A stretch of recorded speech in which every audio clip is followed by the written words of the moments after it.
ალბათ ნინო გოგოაზე გახლავთ ჩვენი სტუმარი, აპრილი დადგა, აპრილი ყოველთვის რაღაცა გარდამტეხი არის ქართულ ცნობიერებაში, ელემენტარულად ზისქევები ბატულობს და ენერგია მოდის და რა ვიცი, ახლა 30 წელია ვაკვირდები, სულ აი განახლების და რაღაც მოდერნიზაციის ჟინია ყველა ქართველს, როგორც კი აპრილი დაგვიდგება. არ ვიცი, თქვენი პარტია რითი ხდება, როგორ ხდება, რა ესე თქვა და ხედვები აქვს მომავალზე, სწორედ ადგილობრივი არჩევნების წელი არის. ძალიან მნიშვნელოვანი ესე თქვა გადაჯგუფება თავისდაუნებურად მოხდება, იმიტომ რომ ეხლა ნუ აი რაღაცა უცნაურ იმებს მიმართავენ. ეხლა აი დაახვავეს იმდენი ნოვაციები, ჯარიმები იმაზე, ამაზე, ნუ რაღაც სისულელეების კორიანტელი არის.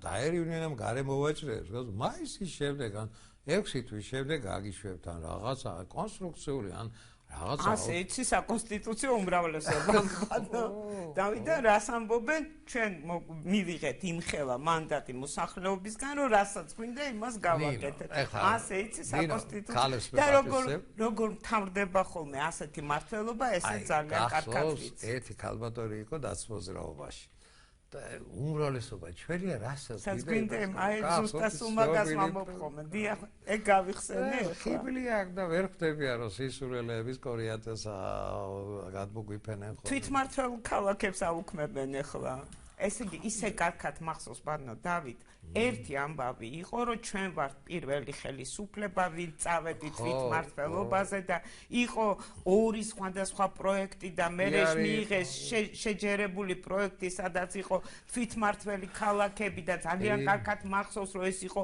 პირველ ეტაპად გამოცხადებული თვითმმართველობის ეს კანონი როცა მიიღეს და მერე უნდა ყოფილიყო კიდევ უფრო მეტი კომპეტენციების და ბიუჯეტის გადანაწილება საიდანაც ამოვიდა ეს ყველაფერი გახსოვს ჩვენ ისე დემოკრატია შევქრით ევროპასაც გავაკვირვებთ ხო და აი ამის კლიშე იყო შემდგომში აი ვაპირებთ აღმოჩნდა არაფერი არ გაკეთდა და არა რაც მთავარია მართლაც ახლა დემოკრატია არის თვითმმართველობა იქიდან იწყება მაგრამ თვითმმართველობიდან იწყება იმიტომ რომ ადამიანებმა საკუთარი ეზო, საკუთარი სოფელი, საკუთარი რაიონი, როგორ მოაწყონ რაიონი თუ თემი ქვია, როგორ მოაწყონ გაცილებით უკეთესად იციან ადგილებზე და ევროპა სწორედ ასე არის აშენებული, ქვემოდან ზემოთ არის აშენებული. ეს საბჭოთა კავშირი იყო ზემოდან ქვემოთ აშენებული დირექტივებზე და ყველაფერი იცოდა ერთმა პარტიამ, ერთმა კაცმა, ერთმა. რა კარგია ახლა ეს რო თქვი შენ ნინო, იური ყადა ბეჭდავი გუში წინ.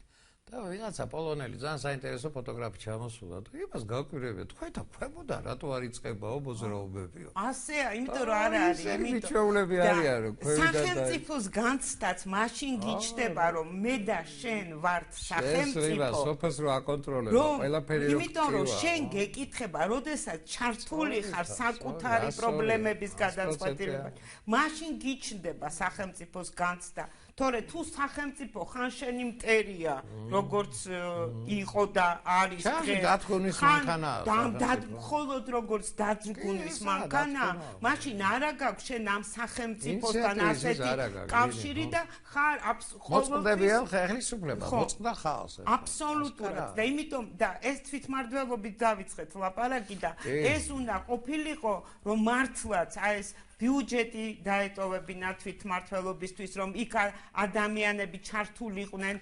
გადაწყვეტილების მიღებაში და ჯერ ესეთი არანაირი კომპეტენციები არ მისცეს ამ ხალხს ფული არ მისცეს ამ ხალხს იმიტომ რომ ყველაფერი ისევ ცენტრიდან წდება მაგრამ ეს თვითმმართველობა თვითმმართველი ქალაქები რომ მისცეს მე პრეზიდენტს დავყვები ამ კონსტიტუცია ყველასია იმ შეხვედრებზე ყოველთვის ძალიან კარგი იმიტომ რომ კონსტიტუცია მართლა შეთანხმებაა და მართლა ამ ხალხმა ჯერ ძალიან საინტერესო შეხვედრებია სხვათა შორის წლებაგული სხვა შორის აპარატის ბრალია პრეზიდენტის აპარატის ახლა მე მაგალითად მდიდარი ტელევიზია ნამდვილად არა მოიფიქრა თვითონ და შემოეთავაზებინათ რომელიმე ტელევიზიამ მთლიანად ეს გასულიყო ეთერში ძალიან საინტერესო იქნებოდა 2-3 საათი ესაუბრებიან ხალხს დაიწეს საინფორმაციო რა 30-40 წამში აშუქებს ყველაფერს და ეს ტრანსლირება უნდა ყოფილიყო თავად მე მგონი პრეზიდენტის ადმინისტრაციამ შეცდომა დაუშვა ან პირველი არხისთვის უნდა მოეთხოვა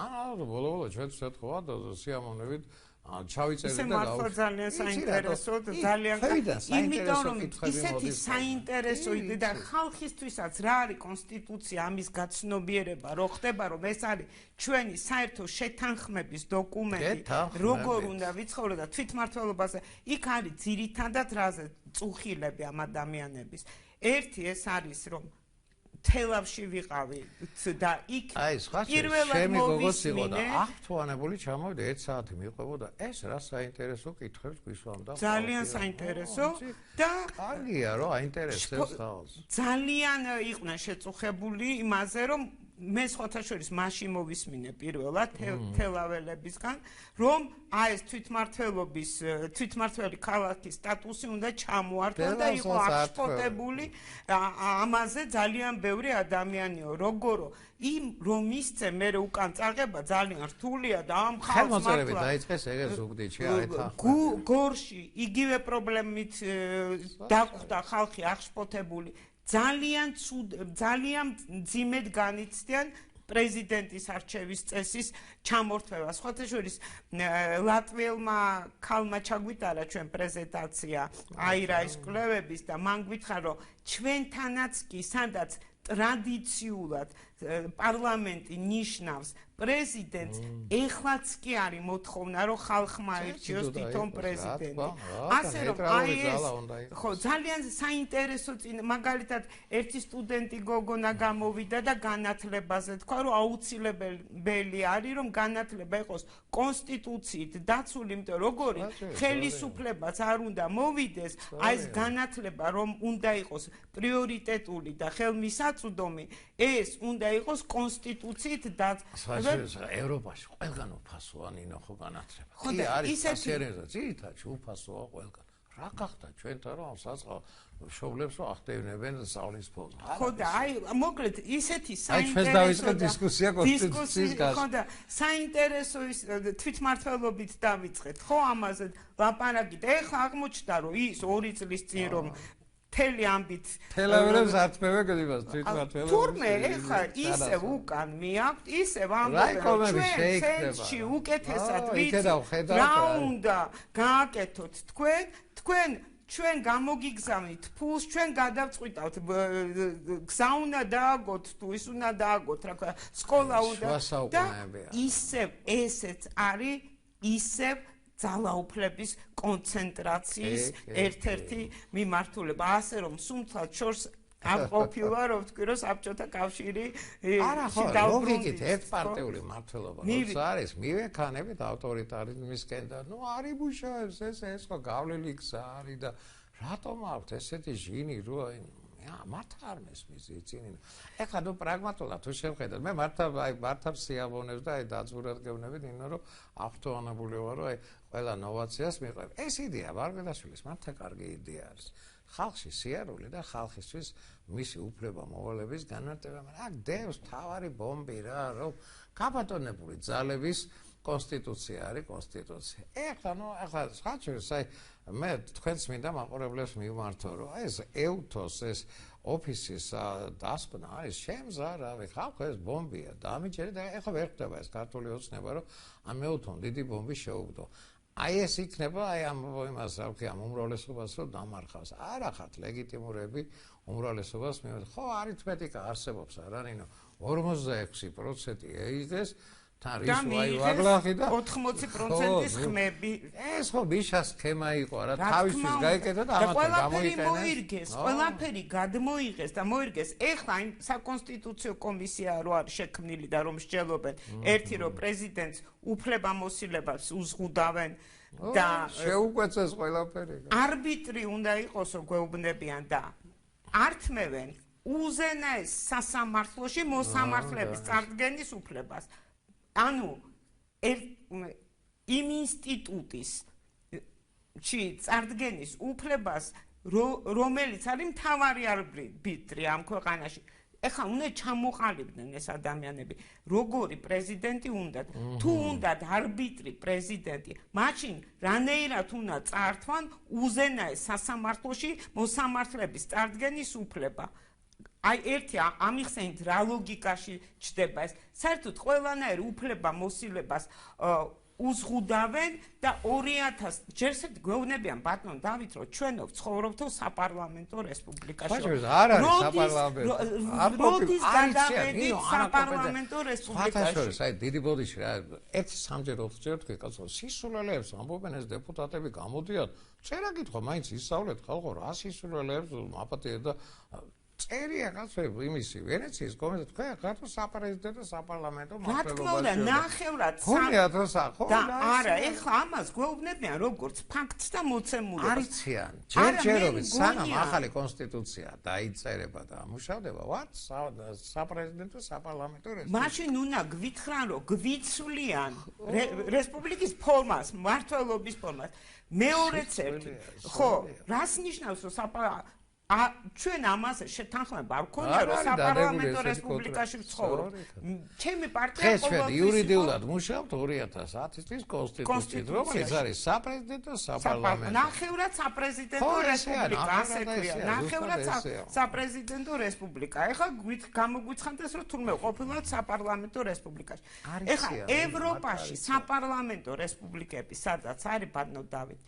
ეგ არის იცით როგორი რაღაცა იქ არის კონსენსუსზე დამყარებული მმართველობა ხო ჯერ ესეთი პარლამენტი არის მრავალპარტიული წარმოადგენს სხვადასხვა ფენების სხვადასხვა ჯგუფების ინტერესებს და კონსენსუსის მიხედვით ხდება მართვა და სწორედ ამიტომ იქმნება ბლოკები რომ დააკომპლექტონ თავრობები და ამ კონსენსუსებით და ერთმანეთის ინტერესების გათვალისწინებით მოხდეს მაგას რომ თავიდანებოდ ახლა რას გვეუბნებიან რომ საპარლამენტო რესპუბლიკა ვართო მაგრამ იმიტომ რომ მმართველმა პარტიამ დააკომპლექტოსო თავიდან ბოლომდე თავრობაო ამიტომ ვჭირდებაო რაც შეიძლება მეტი მანდატიო და მაჟორიტარების თუ გავაუქმებდო და პროპორციულზე მას გადავალთო მაშინო უნდა ისეთი წესი შემოვიღოთო რომ აი დარჩენილი მანდატები რომ არისო მაგალითად ყველაფერი წაიღოს მმართველმა პარტიამო იმიტომ რომ თავრობა დააკომპლექტოს ანუ 46%-მა მისა მოსულების 46%-მა მისახვა და რატო აქვს ეგეთი ამბიციები საერთოდ არ ესმით რა არის საპარლამენტო რესპუბლიკა რატომ არის საპარლამენტო როგორ მუშაობს საპარლამენტო რესპუბლიკა საპარლამენტო რესპუბლიკა რომ არის დიახ სწორედ მრავალფეროვანი სხვადასხვა ჯგუფების კონსენსუსის შედეგად მიღებული მმართველობა. გვეუბნებიან საპარლამენტო რესპუბლიკა ვართო, პრეზიდენტი არ გვინდაო, მმართველმა პარტიამ უნდა დანიშნოსო და ჩვენო უნდა სულო მივიღოთო კონსტიტუციური უმრავლესობაო, რომ ჩვენ თვითონ დავაკომპლექტოთ. არ გახსენებს ეს დასფუძრაობის მოდიალს ეგეც. გახსოვს 30 წელი ვიქნებით და სულ ჩვენ ვიქნებით და აი იგივე. არა, საოცრება ხალხს. იცით რა არის? აი მართლა სულ მას ადგილი აფრჩებს ადამიანს. იცით რა, სულთლად ასე არ არის. მე მაგალითად, როდესაც ვიბრძოდი ნაციონალების წინააღმდეგ, ზუსტად ვიცოდი რისთვის ვიბრძოდი. ზუსტად იმ პრინციპებით ვიმუშავე, როცა ვიყავი უმრავლესობის წევრი პარლამენტში, არასოდეს არც ერთი ჩემი პრინციპისთვის დეკლარირებული პრინციპისთვის არ გადამიხვევია არავის ხათრით, იმიტომ რომ იქ როდესაც დეპუტატი შედის, ეხლა რომ ამბობენ რომ ეს არის კოლექტიური პასუხისმგებლობა და პარტიამ ესე გადაწყვიტა. იქ რომ შედის თითოეული დეპუტატი დებს ფიცს და იქ არ დებს ფიცს პარტიის წინაშე, იქ დებს ფიცს, რომ ყველა გადაწყვეტილებას მიიღებს საკუთარი სინდისის, კონსტიტუციის და კანონის შესაბამისად. ამიტომ თითოეულ დეპუტატზე არის ინდივიდუალური, პიროვნული პასუხისმგებლობა ყველა იმ გადაწყვეტილებაზე, რომელსაც იგი თიც აჭერს და კისეუბნება, რომელზეც იღებს პასუხისმგებლობას. ეს არ არის მხოლოდ კოლექტიური გადაწყვეტილებები, იმიტომ რომ თითოეული დეპუტატი საკუთარი სინდისის მიხედვით იღებს გადაწყვეტილებას და ეს არის მისთვის კანონით განსაზღვრული უფლებამოსილებები. და როდესაც ასე, იცით, მე ამის მომხრე არ ვიყავი, მაგრამ პარტიამ ასე თქვა და ის ეს არ არის სწორი. აი, როდესაც მოსმენების ძალიან ბევრი კანონი იყო, სხვათა შორის, როდესაც მე როგორც უმრავლესობის წევრი შევეწინააღმდეგებოდი ყოველთვის, პირველი იყო განათლების კანონი, რომელიც ჩვენ გავაჩერეთ, ჩვენ და რესპუბლიკელებმა დიახ არ მივეცით ხმა, როდესაც პრემიერ-მინისტრს უნდა დაენიშნა რექტორის მოვალეობის შესრულებელი და ვთქვით, რომ ეს არის ნაციონალების გზა, ეს გზა გავიარე და თუ გვინდა ავტონომიურობა ამ ადამიანებს უნდა მივცეთ თავისუფლება და თვითონ აირჩიონ რექტორი და თვითონ ისწავლონ თავისუფლებაში ცხოვრება, იმიტომ რომ თავისუფლება თუ არ მივეცით ვერავინ ვერ ისწავლის თავისუფლებაში ცხოვრებას. ასევე იყო პროკურატურის კანონზე, მოსმენების კანონზე, რომელიც ახლა ძალიან აქტუალურია. შემიძლია გადავიდე მოსმენების კანონზე, იმიტომ რომ რაღაცა გინდოდაც და მე მგონი არ უბრალოდ არა, სხვა შორის ერთისგან გავიგეთ, და საინტერესო ადამიანია, რომ ესე იგი მოსმენების კანონის გაახილვის დროს იყო საუბარი, რომ ესე იგი ერთადერთი ყოფილა მოთხოვნა ვიღაცისთვის, რომ ერთვალთვალად რა ცირთაჩი ეს თვალთვალი და მოსმენები ხო შიდა პოლიტიკური ძალების გასაკონტროლებლად არის. აი თავს გვახვევენ რაღაც სისულელეებს. კიდე კაი ახლა ვერ ხვდებიანი პეტერბურგში რომ აფეთქდა ის კიგზე, ის მაინც გამოიყენონ არგუმენტად, რომ ვეძებთ ალ-კაიდას და იმების კვას და რა. ამისთვისაც არ იყენებენ. პოლიტიკური ძალების კონტროლისთვის უნდა შემოდგომისას ადგილობრივი არჩევნებია. ამას მე მგონი გაუშვებენ პენსიაზე და ახალი ძალები შეასკდებიან ესე ადვილად. ამათ რო გონიათ ისე არ ნაცებსაც ეგონათ რომ 30 წელი მოდიოდნენ. არ ბატონო დავით მაგას არ ვამბობ რომ გადმოიღეს ყველა მანკერის სისტემა, გადმოიღეს, მოირგეს და დაიწყეს მართვა. შეიძლება ნამდვილად ისეთი სისასტიკე აი ამ დონეზე, სახელმწიფოს დონეზე აღარ არის მასობრივად, მაგრამ კონკრეტული ადამიანების მიმართ ჩადენილი დიახ ძალიან სასტიკი დანაშაულებები ამ ხელისუფლების კირსეზეც არის და ანგარიშზეც არის. რაც შეეხება მოსმენების კანონს, ჩვენ მოვედით 2012 წელს სწორედ იმ მანდატით, რომ ადამიანების შანტაჟს თვალთვალს დავამთავრებდით და მივიღებდით კანონს, რომელიც სამართალდამცავ სტრუქტურებს აიძულებდა კანონის მიხედვით, სამართლის მიხედვით მოესმინათ გამოძიების ინტერესების შესაბამისად და არას უკონტროლოდ ესმინათ საყოველთაოდ თითქმის ყველა ადამიანისთვის, ვისთვისაც მათ ნებისმიერი ადამიანისთვის შეეძლოთ მოესმინათ, ხომ ვიცით ეს ამბავი, ხო? და სწორედ მაშინ უმრავლესობის წევრი ვიყავი, როდესაც მე გამოვედი და ვთქვი, რომ ეს არის ჩვენი ხელისუფლებისთვის ტესტი. ჩვენ ან უარს ვამბობ საბჭოთა წარსულზე, ან დავდგებით სამართლებრივ დემოკრატიული სახელმწიფოს მშენებლობის გზაზე, ან ვაგრძელებთ საბჭოთა კავშირს, ვაგრძელებთ ნაციონალური მოძრაობის გზას და ვტოვებთ გასაღებს ისევ შინაგან საქმეთა სამინისტროში. და ეს მართალი გითხარით, ბანო დავით, არის ღირებულებითი საკითხია.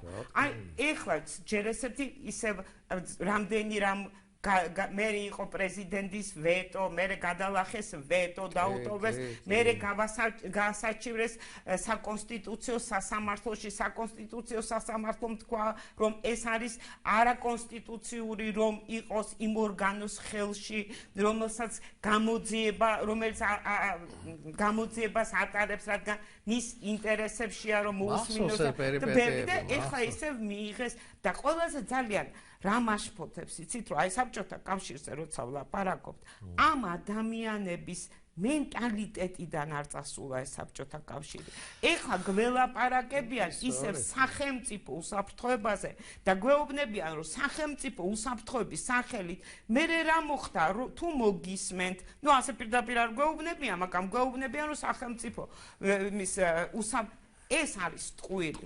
იმიტომ რომ სახელმწიფო უსაფრთხოების სახელით გველაპარაკებოდა საბჭოთა კავშირი და სწორედ სახელმწიფო უსაფრთხოების სახელით ადამიანის უფლებები კი არა ათასობით ადამიანის სიცოცხლე შეეწირა ასეთ სახელმწიფოს. ასეთი სახელმწიფო არ არის ღირებულება.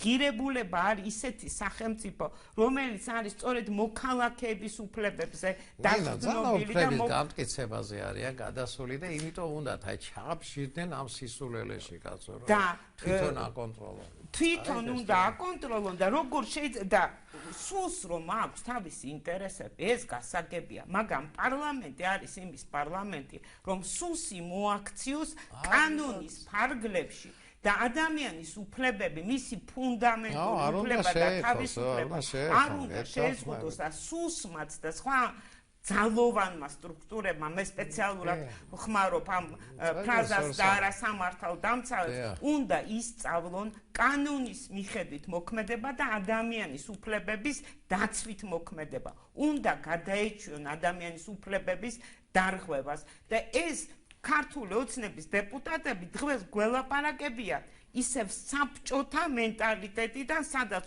უსაფრთხოება, გაურკვეველი უსაფრთხოება, რომლის შედეგადაც კონკრეტული ადამიანის ღირსება და უფლებები შელახულა ამ ქვეყანაში და მომავალში შეილახება თუ ასეთი კანონი და ამ გზით დაიწყო ძალოვანმა სტრუქტურებმა სიარული და ეს არის საშინელება, იმიტომ რომ არც ერთი სახელმწიფო არ ღირს იმათ, როცა თუნდაც ერთი ადამიანის ღირსება და უფლებები ზოგადი უსაფრთხოების სახელით ილახება და ეს კანონი არის სწორედ ასეთი კანონი, ამიტომ ჩვენ ამ კანონს რა თქმა უნდა გავაპროტესტებთ და აუცილებლად ამ ბრძოლას მივიყვანთ ბოლომდე ჩვენ სამოქალაქო საზოგადოება, სხვა პოლიტიკური პარტიები, რადგან სწორედ ეს არის ღირებულებითი ბრძოლა. ღირებულებითი ბრძოლა. ღირებულებითი ბრძოლა.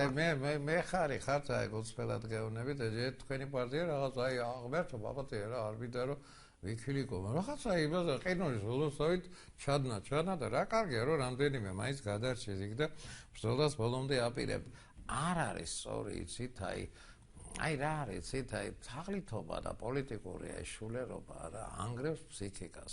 მართა გეუბნებით ეს სუდია რაც მოხდა აი მე ვფიქრობ რა დღეს ყველა უნდა საუბრობდეს აი ამ ეუთოს აი ამ ოფისის წაიკითხეთ ხალხო შენს არავი რაღაცეებია აი ხა რა მოხდებოდა რომ ეს თქვენი ბლოკი რო შესულიყო ჩვენი პარტია ნამდვილად იყო შესული პარლამენტში რა დახოცავდნენ იქ ერთმანეთს და განასეირი იქნებოდა აი აზრი გამოვიდოდა ლოგიკური რაღაც გადაწყვეტილებები გამოვიდოდა ჩვენ არა მარტო ხმები მოგვყარეს პარტიაც დაინგრა ჩვენი ეგება კარგიცა დაკრისტალდებით ნინო დამიჯერეთ შემთხვევითი ძაბები ყავდათ იქა ჩვენ ვართ პარტიის მშენებლობის გზაზე გვყავს ახალი თავმჯდომარე როგორც მე ვამბობ კრისტალიზაცია მართლა ოპოზიციაში მყოფი ადამიანების ვინც მზად არის ასეთი ბრძოლისთვის ვინც ღირებულებებისთვის დიახ აი ესეთი პარტია გადარჩა ძლიერდებით ფიქრობთ მომავალზე ყველა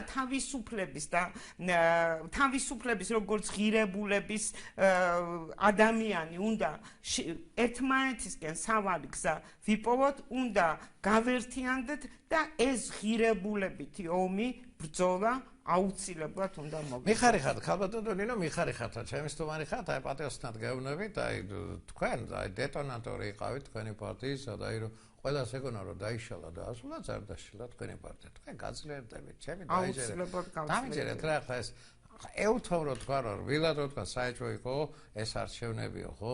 აი შემდეგ არჩევნებში თქვენ ისევ იქნებით ესე ვთქვათ აბო იმაში და თქვა ქნასვე რეალური დემოკრატიული რაღაც სისტემა აიწყოს ჩვენთან. მადლობა რომ გესტუმრეთ. დიდი მადლობა. წარმატებული მინდა იყო და მიხარია რომ ჩემი სტუმარი ბრძანდებით.